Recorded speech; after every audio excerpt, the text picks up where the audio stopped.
Welcome to doctor மைத்லிஸ் music therapy channel. இன்றைய பதிவிலையும் emotional intelligence, how we should express our self, how we can learn from the social interactions அப்படின்றத பார்க்கலாம். Emotional இன்டெலிஜென்ஸ்னால் என்ன? நாம் காட்டக்கூடிய உணர்ச்சிகளை என்ன ரொம்ப ஒரு நாசூக்காக காட்டணும், சட்டிலாக இருக்கணும். அதில் எதிர்பார்க்குறத என்ன சொல்கிறோமோ அதுவும் எதிர்பார்க்குறதும் ஒரே சீக்வன்ஸ், அதாவது நேர்கோட்டில் இருக்கணும்.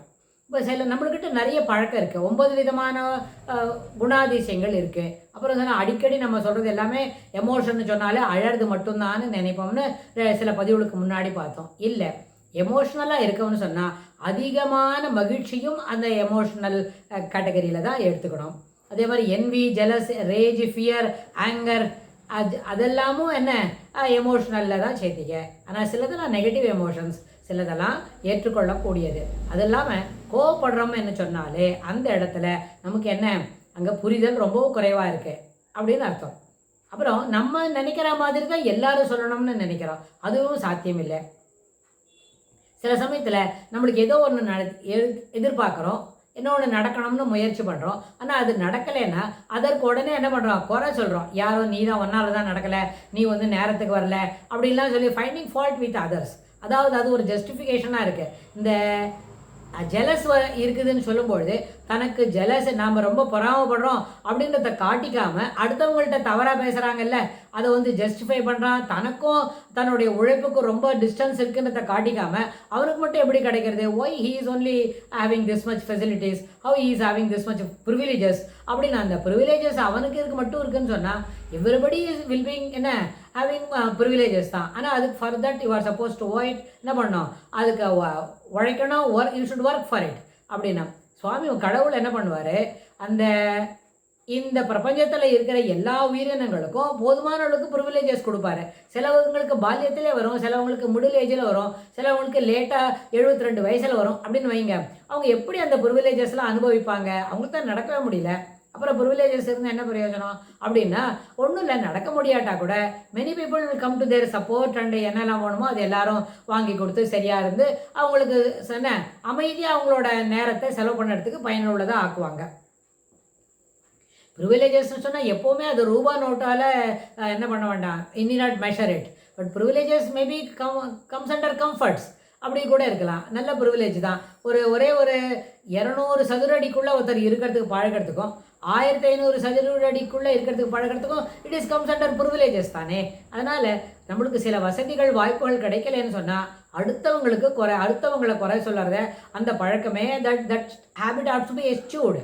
அதை நம்ம என்ன பண்ணணும், அதை வெளியில் அதுபோல் எண்ண ஓட்டங்களை தவிர்ப்பணும். அப்புறம் இந்த எல்லா உணர்ச்சிகளுமே எண்ண ஓட்டங்களுக்கு ஏற்பதான அமையும்.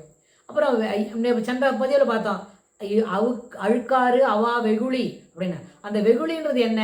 கோவப்படுறது.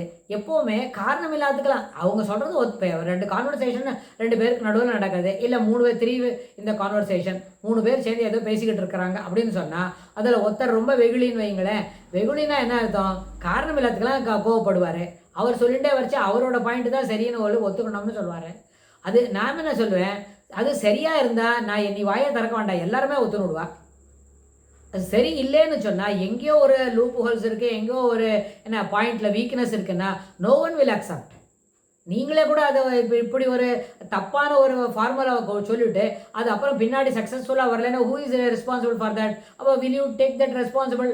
ரைட்டு, நான் எடுத்துக்கிறேன்னு சொன்னால் கூட கடைசியில் அந்த ஸ்டேஜில் ரெஸ்பான்சிபிள் எடுத்துட்டா இவ்வளோ தூரம் பண்ணின எல்லா வேலையும் வேஸ்டப்படும்ல.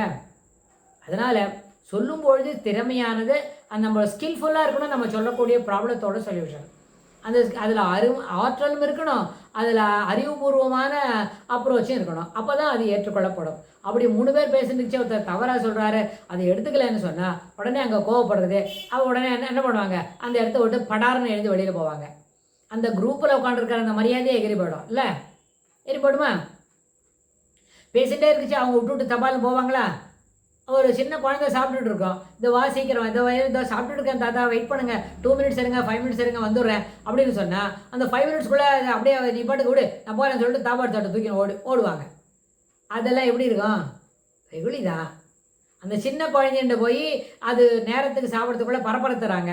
அது வேகமாக சாப்பிடுச்சா அதுக்கு பொறை ஏறித்தானே என்ன ஆகும்? நம்மளை தாத்தா விட்டுட்டு போயிடுவாங்கன்ற அந்த ஒரு பயம் வந்தால் அது எப்படி சாப்பிடும்?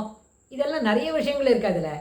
அதனால் ஒரு நாளும் தன்னுடைய நிதானத்தை இழந்து பழகிறவங்களுக்கு அந்த என்ன வெகுளி இருக்கும் தான். அப்போ என்ன வெகுளி என்ன சொன்னால் கோபம் வருது இல்லாமல் நிதானத்தை இழந்து விடுவதும் என்ன ஏற்றுக்கொள்ளப்பட மாட்டாது. That habit this also ought to be eschewed. அதெல்லாம் விட்டுறணும். அப்போது எமோஷ்னல் இன்டெலிஜென்ஸ் இருக்கணும்னு சொன்னால் எப்பவும் அமைதியாக வரக்கூடிய செய்திகளை நல்ல ஓப்பன் மைண்டடோடு எடுத்துக்கிட்டு அது what is that it speaks, what does it denotes அப்படின்றத தெரிஞ்சுக்கிட்டு அதற்கேற்ப நம்மளுடைய செயல்பாடுகளையும் செயல்திறனையும் என்ன ஏற்றுக்கொள்ளும் வகையில் அதாவது மாற்றி அமைத்துக் கொள்வது மிகவும் வரவேற்கத்தக்கது. அதுபோல் இருக்கிறது தான் எமோஷனல் மெச்சூரிட்டி இருக்கும். எது நடக்கிறது எல்லாமே டெம்பரவரி தான். இப்போ ராத்திரி வந்திருக்கு, கொஞ்சம் கழிச்சு என்ன பண்ணோம்? காலை வரும். 12 மணி நேரம் வேண்டாம், 4 hours 6 hours ஆனாலே கார்த்தால வந்துடும்.